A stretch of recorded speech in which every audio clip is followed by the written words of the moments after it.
वक्रतुंड महाकाय सूर्यकोटि समप्रभा निर्विघ्नं कुरु मे देवा सर्वकार्येषु सर्वदा। हेलो फ्रेंड्स, कैसे हैं आप सभी। उम्मीद करती हूँ आप सब भले चंगे होंगे।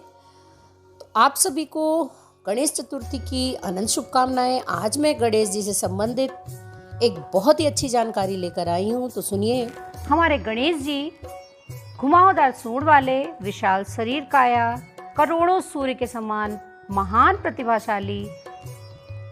वे हमेशा मेरे सारे कार्य बिना विघ्न के पूरे करें, हम सब पर कृपा करें। हमारी रंग बिरंगी दुनिया में आपका स्वागत है, अभिनंदन है।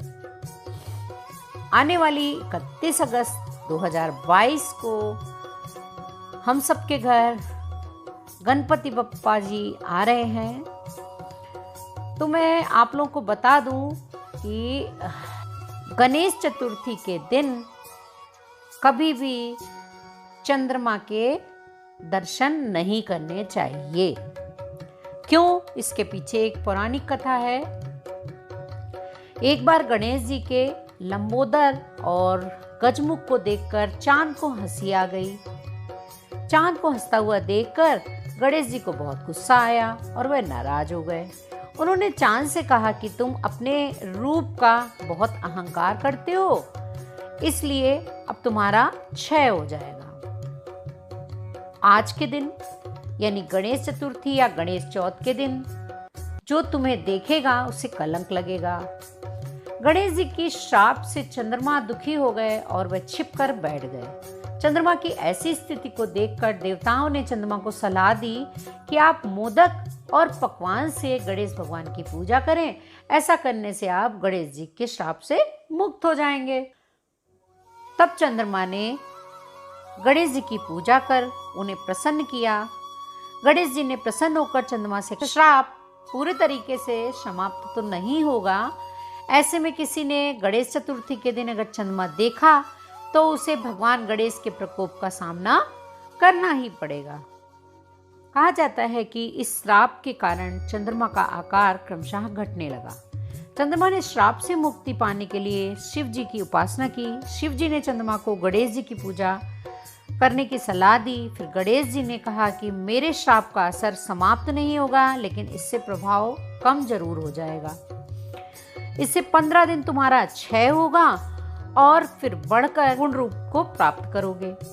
साथ ही भाद्रपद मास के शुक्ल पक्ष की चतुर्थी के दिन जो तुम्हें देखेगा उसे कलंक लगेगा। कहते हैं तभी से चंद्रमा 15 दिन घटता है और 15 दिन बढ़ता है।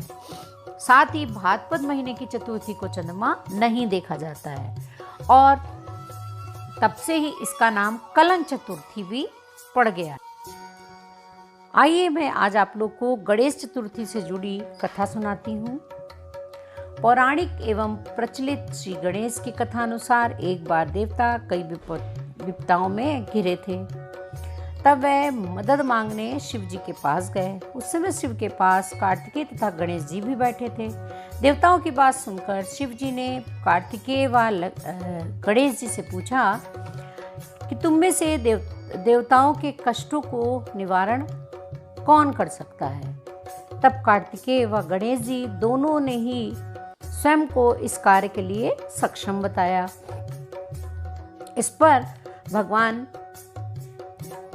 शिव ने दोनों की परीक्षा लेते हुए कहा कि तुम दोनों में से जो सबसे पहले पृथ्वी की परिक्रमा करके आएगा वही देवताओं की मदद करने आएगा। भगवान शिव के मुख से यह वचन सुनते ही कार्तिकेय अपने वाहन मोर पर बैठकर पृथ्वी की परिक्रमा करने के लिए निकल गए। परंतु गणेश जी सोच में पड़ गए कि वह चूहे के ऊपर चढ़कर सारी पृथ्वी की परिक्रमा करेंगे तो इस कार्य में उन्हें बहुत समय लगेगा। तभी उन्हें एक उपाय सूझा। गणेश अपनी स्थान से उठे और अपने माता पिता की 7 बार परिक्रमा करके वापस बैठ गए। परिक्रमा करके लौटने पर कार्तिकेय स्वयं को विजेता बताने लगे। तब शिव ने श्री गणेश से पृथ्वी की परिक्रमा न करने का कारण पूछा। तब गणेश ने कहा, माता पिता के चरणों में ही समस्त लोक है, ये दुनिया।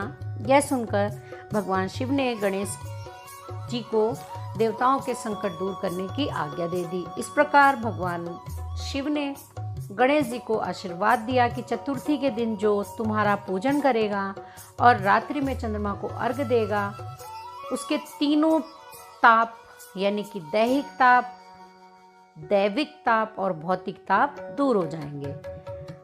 इस व्रत को करने से व्रतधारी के सभी तरह के कष्ट दूर हो जाते हैं और उसे जीवन के भौतिक सुखों की प्राप्ति होती है। चारों तरफ से मनुष्य की सुख समृद्धि बढ़ेगी, पुत्र पौत्र आदि धन ऐश्वर्य की कमी नहीं रहेगी। उम्मीद करती हूँ आप लोग को ये कहानी पसंद आई होगी। अगर पसंद आई हो एक छोटा सा लाइक दे दीजिएगा। चैनल में नया विजिट कर रहे हैं तो चैनल को सब्सक्राइब